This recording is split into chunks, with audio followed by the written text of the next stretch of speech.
Hey nerds, how you all doing today? Today, once again, I'm going to be taking a look at a Black Series figure. Today we're going to be taking a look at this figure here, Ax Woves. So, very neat figure, I gotta tell ya. It's from the Mandalorian series, and the figure itself it looks good. I think it looks like the actor. It's really a good figure.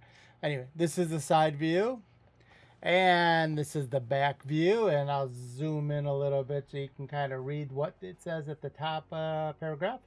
And then obviously the side and the bottom, and yeah, the norm. So let's break into this bad boy and let's take a look and see what we got. Okay, so now that I have it open, actually, so what actually Ax Woves comes with is 3 accessories. This being a pistol that he receives, so it's kind of a nice two-tone black and silver pistol. He also comes with the accessory of his jetpack, which is you know, blue, silver. That's probably it. It doesn't have a whole lot. The bottom of these do articulate a little bit, so it does do a little bit of movement. But that's about it. That's all this is really used for. Pins on the back of his back, and that's it. He also comes with his helmet, which is it looks cool. It's a very cool looking helmet. Very neat. Very neat. The actual sight does go down, so you could actually rock it that way, although I don't know many people that would. So those are the accessories that comes with Ax Woves. The actual character himself, well, let's take a look. Let's take a look. What do we got here? So this is the figure. You can see the facial features. It looks very good. I'm impressed with this one. This one looks good. Face looks good, the hair looks good. It's not super shiny, which is cool. Chest plate, scuffs on the chest plate, little brown and silver on the actual holster belt, and everything else goes all the way around, ties down to his leg. Gauntlets, got a little bit of a, you know, little bit of a detail on the inside of that gauntlet. Goes down to the knees and then all the way down to the actual boots themselves, which look pretty good. Not too bad. Not bad at all. Let's go ahead and we'll put this together. I'll show you what the jetpack looks like on the back. Now, the thing I don't like about the jetpacks, and this one's the same way, is they really don't stay on all that well. I mean, it's on there, but it's not going to take much. I mean, barely touching it, and it's coming off. I mean, there's no pull at all, and it comes off. So it's something, just something you got to be conscious of, that, you know, if you're putting it on there, be prepared that it may fall off every once in a while. So just randomly, you'll be like, oh, what the hell just fell? And you realize that the back of the actual jetpack fell off the character. With the helmet on, the helmet looks cool on the figure. The only thing I am thinking is it looks like the front of this helmet is a little too pointy. So I may have to heat it up a little bit, throw it in some water or whatever, just to kind of form it out a little bit. It looks like it's a little too streamlined compared to other Mandalorian helmets. You can kind of see it, what I'm talking about. I can see how thin that front is. I don't think his helmet's supposed to be that way. It fits on him fine. It just looks weird. I think the fronts of these helmets are supposed to be a little more flatter and not so much that sharp of a point on it, but I could be wrong. I'll have to look online and see what other people are saying. The figure himself looks good. I like the fact that he's got a little bit of scruff on his chin, you know, on his face, much like his character in the movies, or the TV show, shall I say. Articulation for the head. He does have the ability to go, you know, rubberneck it basically. Full turn on the head, looks good. Has a very good look up.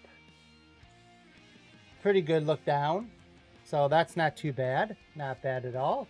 The arms themselves, the shoulder pads are attached to, or the shoulder guards are attached to the actual body, so they don't get in the way of taking the arms and raising them. So that's good. So you can see T-pose, no problem at all. The actual arm itself at the elbow, although it does look a little weird with this pauldron, it does actually go to a 90 degree. And yeah, should have no problem. Rotation definitely rotates there. Also rotates at the forearm, and that's pretty cool. So the hands themselves actually do what a lot of them do. They're actually go in and out on this left hand basically, and then on the right hand it goes up and down, which typically is the pistol hand, the hand for the pistol. The actual body does have nice articulation.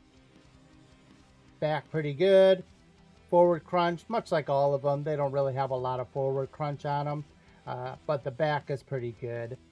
Obviously, nice wide stance there. The legs go up that high. This happens to be the leg that the actual holster is attached to. So that's always nice that it's loose on the bottom, and loose enough to do that. The bottoms, they do, you can see that thigh spinning as well. The bottom half of the calf spins. The foot does not spin, but the actual toe does do the cantering thing, you know, as well as it has this as far as the down, and that's about it for the up. So the up really is not a lot there. It hits the top of the boot. So the weapon itself does fit nicely in this holster. So it's got the little holster, the little plastic piece pops up. You can kind of see it disconnected there, right here. So that pops up, and there you can see the actual weapon is in the holster with the strap pinned back down, and it looks good. Very cool, very cool. I gotta say, you know what? I'd be honest with you. Between this figure from the Mandalorian and the Bo-Katan figure and the Dinjarin figure, I mean, I'm really impressed with this line of figures. They did a really good job with these figures and the sculpt on them and the functionality and moving of them. It seems a lot better than the ones I just reviewed a few minutes ago or a little bit ago. This is a much better figure than what I've recently gotten with Mon Mothma and Luther. So this is definitely one that I'm glad to have added to the collection. And so that's it, guys. Find this of interest, feel free, like, subscribe, and until next time, happy hunting, everyone. We'll talk to y'all later. Bye.